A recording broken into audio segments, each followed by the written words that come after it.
نحن هلا دخلنا على اغرب محل لابوبو. طعم يفوتك كثير يا مان، اول مره بشوف هيك لما اكل بلاها. تعبت كثير والله.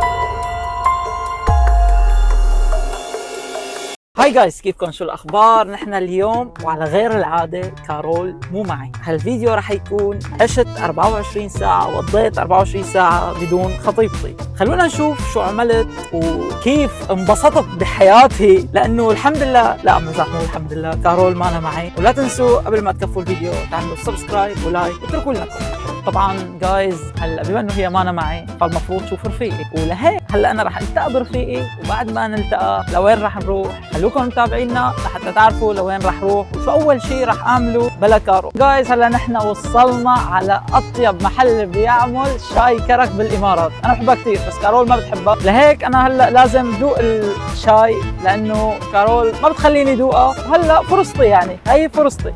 ايه جايز هلا اجت شاي كرك. طبعا مع الشاي كرك اجباري بدي اكل بوراتا، بس للامانه كارول بتحب هالبوراتا كثير، خاصه اللي هي كيندر ونوتيلا. لهيك خلونا اول شيء ندوق شاي كرك.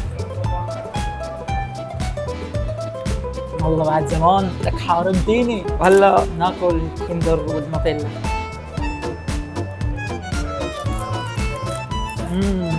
رايح نص عمرك يا حبيبي هلا. I'm so sorry. طبعا هون حطيت لكم مشاهد من خلف الكواليس، في عم يصورني، لأنا بالرغم من اني كنت بعيد عن كارول بس طول الوقت انا معها بالموبايل لان ما فيني بلاها. ايه جايز، نحن هلا وصلنا على دراغون مارت اللي هو السوق الصيني بدبي، وراح اقضي يوم كامل فيه لانه كثير فيه شغلات حلوه. كارول بس تجي معي بتتعب، ما بتلففني 5 دقائق بس بالعدد. ما بدنا نكتر حكي كثير. تابعوا الفيديو للاخير، وقبل ما تتابعوا الفيديو لا تنسوا تعملوا سبسكرايب واللايك.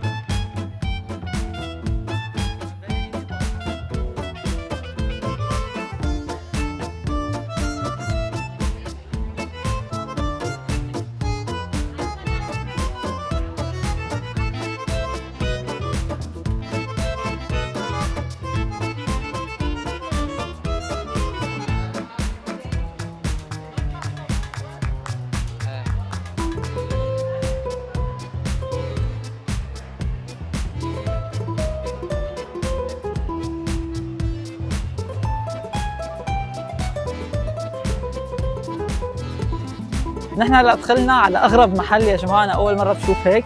يعني شوفوا عاملين برجر على الطريق، ما بعرف، اول مره بشوفه انا. كثير شيء غريب، محل كثير عجبني. تعال شوي.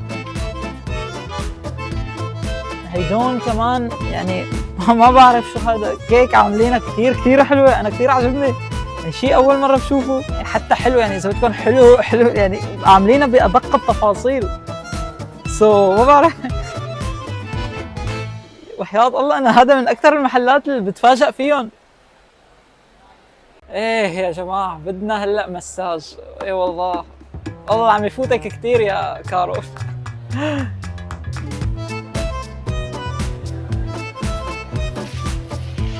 ثانك يو. ايه جايز، نحن هلا جبنا لابوبو لكارول. طبعا ما فيني ما اتذكرها بشيء، جبت لها اياه عشان نحطه كفر على موبايلها. طبعا كلكم تعرفوا شو هي اللابوبو، بس انا ما بعرف ليش صارت ترند وليش صارت كل هالقد. على كل حال خلونا نكفي جولتنا ويلا. جايز هلا اشتريت سلاش لاني كثير اشتهيته، وكارول بتخاف على حالها تمرض، يعني ما كثير بتشربه. لا بمزح معكم والله، الا تذبحني اذا بتشوفني عم بشرب. بعد زمان والله، بلو بيري وستروبيري. يعني كارول الفاكهه المفضلة عندها هي الستروبيري، والله تعب اليوم، تعب بس مبسوط. يعني هيك أول مرة بكون لحالي. ايه جايز، هيك نحن بنكون خلصنا من السوق الصيني، تعبت كثير والله. السوق الصيني قد ما حكيت لكم عليه هو كثير كثير كثير كبير، وقد ما صورنا ما رح نقدر نعطيه حقه، بس قضينا وقت حلو انا ورفيقي. ولهيك هلا خلونا نروح نتغدى ونعبي بطننا. غدا كارول ما بتحبه كمان، لهيك تابعوا الفيديو ولا تنسوا تعملوا سبسكرايب. ايه جايز، مثل ما انكم شايفين هلا نحن وصلنا على فقرة الاكل، ما هي كلها اكل بس يعني جينا انا ورفيقي هلا لحتى نروح. وانا كنت مقرر اكل كشري، بس اللي صار انه طلع محل الكشري مسكر، ويمكن من دعوات كارول مشان ما اتوفق بهالروحه هيك لحالي، مشان ما اكل بلاها، مشان مخونه. لهيك شو بدنا نعمل؟ جينا انا ورفيقي وجبنا سندويشة شاورما براويش. شو بدنا نعمل؟ صحيح كمان نسيت ما قلكم انه الشاورما اللي ما بيعرف هي كانت سبب تعارف بيني وبين كارول، لهيك انا بحبها يعني اكيد بحبها للسندويشة. هي جايز هيك بنكون وصلنا لنهاية الفيديو، وان شاء الله يكون عجبكم. وبصراحة انا بالنسبة لإلي هال 24 ساعة اللي قضيتهم كانوا صعبين علي، شيلكم عن كل شيء كانوا صعبين علي، لأن متعود كارول دائما تكون معي ونقضي كل شيء سوا. فبكل شغله كنت عم بعملها كنت صدقا عم غص، ويعني بتمنى ما عاد يتكرر هذا الشيء. وبدي منكم بالنسبه لكم تكتبوا لي بالكومنتات انتو لو صحت لكم 24 ساعه بدون الشخص اللي بتحبه شو ممكن تعملوا فيها. بشوفكم فيديوهات جديده، لا تنسوا تعملوا لنا سبسكرايب. يلا باي.